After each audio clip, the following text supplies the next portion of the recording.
Hi guys, Assalamu alaikum. Welcome to Dentalbox. Kindly guys, please subscribe my channel before we should start. Okay, today the topic of discussion is impacted third molar. Today I'm going to discuss with you guys the type of impactions and the classification of impactions. So first of all, we'll go for the indication and contraindication of removal of third molar. First, we'll look for the indication when we have to remove the third molar and look for the contraindication, because it's not necessary to remove the third molar in every cases. So we have to look for the condition, in which condition we have to remove the third molar and in which condition we don't have to remove the third molar, right? Let me fix my camera. Okay, in indication, first of all, we'll have to remove if there is a dental caries in the third molar and it is also affecting the seventh molar. Seventh tooth, that is the second molar. Dental caries, in case of dental caries we have to remove it. And then in case of pericoronitis, I already have told you guys in my previous video of pericoronitis that if there is an active pericoronitis, never ever extract the tooth, right? If there is 2 to 3 episodes of pericoronitis, then we'll go for the extraction. In the initial episode of pericoronitis, never ever extract the tooth, always extract the opposing tooth, right?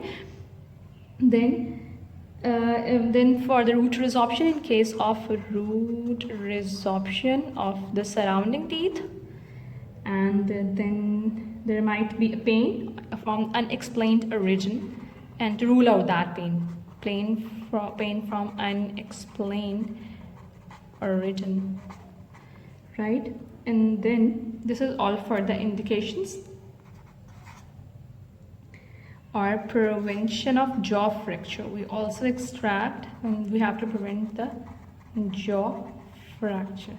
The contraindications include extreme age. If patient is very much old, we'll never go for the extraction. This is the cases when we have to extract. Contraindication, pericoronitis also comes in the case of contraindication. When there is a first episode of pericoronitis, never ever extract the tooth, right?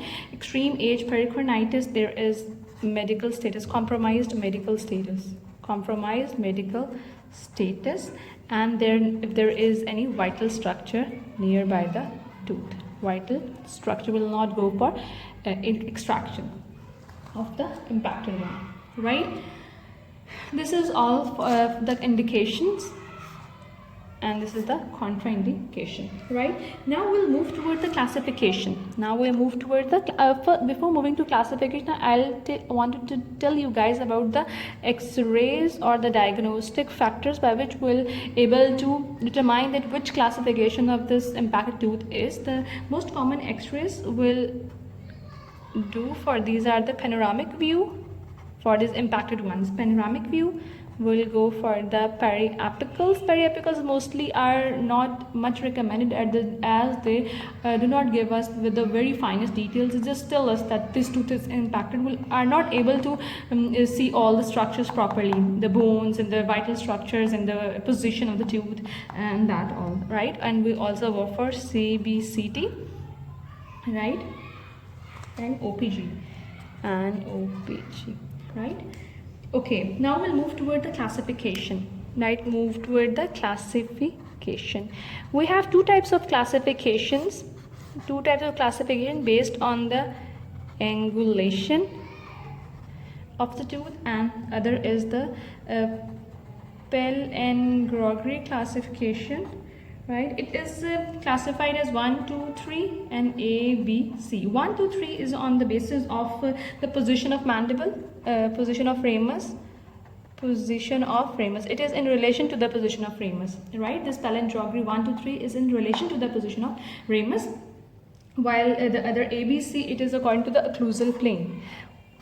It is in relation to the occlusal plane, right? The angulation is the meso-angular, disto-angular, vertical and horizontal, right? This is all for the classification. I'll revise the classification again. Look, in classified on the basis of angulation, number one classification is this, and the other is the palindromic classification. In angulation, we have mesioangular, we have distoangular, we have vertical classification, we have horizontal, right? While in the palindromy, we have classified the impacted tooth on the basis of 1, 2, 3, A, B, C. 1, 2, 3 is the basis of ramus in relation to the ramus, while A, B, C is in relation to the occlusal plane, right? This is all. Now we'll go towards the details. I'll tell you in detail by drawing a diagram, right? Okay, first we'll go towards the mesioangular classification, right? In it's mesioangular. This is the normal tooth, right? This is the second molar that is fully erupted, okay? And this is the tooth that is unerupted, and look at this. This is the ramus. If this is the ramus, right? This is the mesial portion, this is the distal portion. This is the mesial of the impacted, this is the distal of the impacted. Look, it is mesioangular. This is the mesial. It is like, this is the second molar and this is the impacted one. It is like this. It is attached to the second molar, right? The molars are the mesial side of the third molar is attached to the distal side of the second molar, right?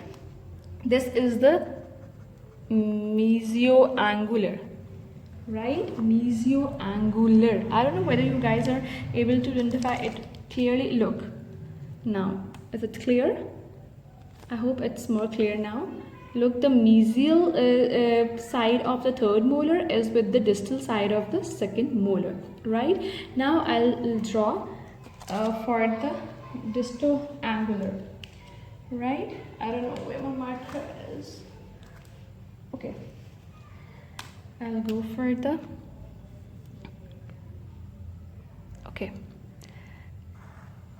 If this is the second molar, right? Now I'll draw distoangular. It's like this. Okay, hope my picture is a bit clear. I'll make it a bit darker so that you guys can able to identify this, right? Here you can see the crown, both the crowns are in relation to each other, right? Here both the crowns are meeting each other, crown tips, right? While in this is the distoangular, the roots are combined but the crown is away from each other. This is the distal of the second molar, this is the mesial of the third molar, so they are far apart. This is distoangular. What is this?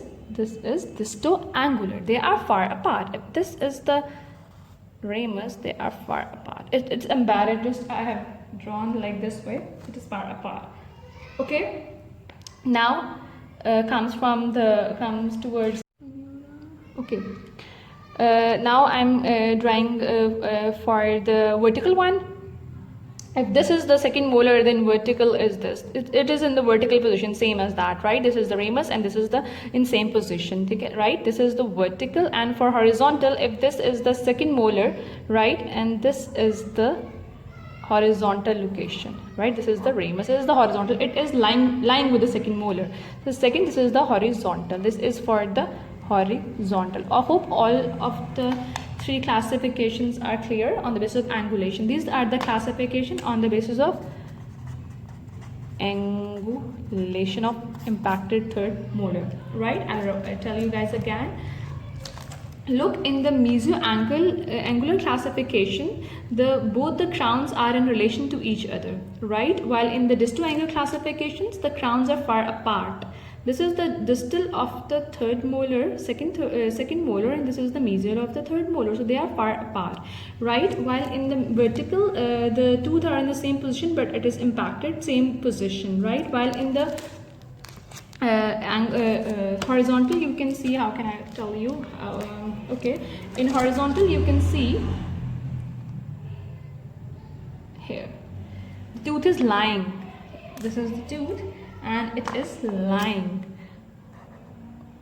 it is lying with the second molar, right? This is all for the angular classification. Now we'll move towards the palindromy classification. Now we'll move towards the palindromy classification. Okay. Number 1 classification is the mesiodistal of the crown is anterior to the ramus, right? What first classification said? The mesiodistal of the crown. First of all, I'll draw the ramus. If this is the ramus, right? I hope I had drawn ramus. Okay, this is the ramus. Now, the mesiodistal of the crown is anterior to the ramus. It is saying that this is the tooth, right? This is the impacted tooth, okay? And this is the impacted tooth, and the other is, this is the second molar. Pink, the one in the pink is the second molar, normal position, and the green is the third molar, and it is anterior to the ramus, okay?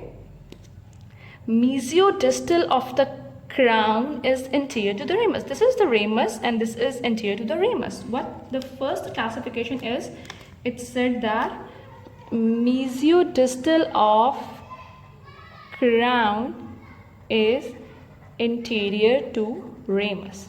Okay, this is the ramus and this is the third molar, and mesiodistal is anterior to the ramus, right? Now we'll move toward the classification number 2. What classification number 2 is? It says that approximately half is covered by the interior portion of ramus, right? Now, what the definition is? Approximately half is covered by the interior of ramus. Okay, now I'll again draw this. Now look, this is the first cusp, this is the second. Now look, this is the third molar, and I'll draw second molar here. Look, now if this is the interior of the ramus, look, half of the tooth is behind the ramus and half of the tooth is anterior to the ramus. The whole mesiodistal is not in front of the ramus, so half of the third molar is in front of the ramus, right, or anterior to the ramus. Here we'll write half of third molar is anterior to ramus, right? While in the palindromy classification number 1, the whole tooth is anterior to the ramus, whole mesiodistal of the crown is anterior to the ramus, while in the second, half of the tooth is anterior to the ramus while half is covered by the ramus, right? I'll tell you guys more focused. Look here, the tooth, the third molar,